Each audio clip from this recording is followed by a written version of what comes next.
السلام علیکم ورحمۃ اللہ وبرکاتہ۔ بسم اللہ الرحمن الرحیم۔ آپ سب کو ہمارے چینل میں خوش آمدید۔ امید کرتے ہیں آپ سب لوگ خیریت سے ہوں گے اور ہمارے وظائف سے فائدہ اٹھا رہے ہوں گے۔ اللہ پاک ہم سب کو اپنے حفظ و امان میں رکھے۔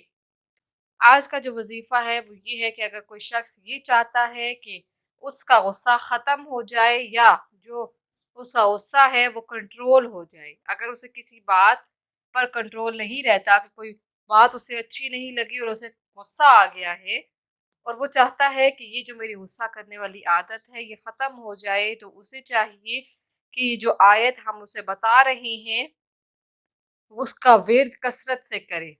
کوئی بھی کام کر رہا ہو تو اس آیت کا ورد کرتا رہے، انشاءاللہ عز وجل اس کی غصہ کرنے کی عادت ختم ہو جائے گی اور اس کو باتیں برداشت کرنے کی بھی ہمت پیدا ہو جائے گی۔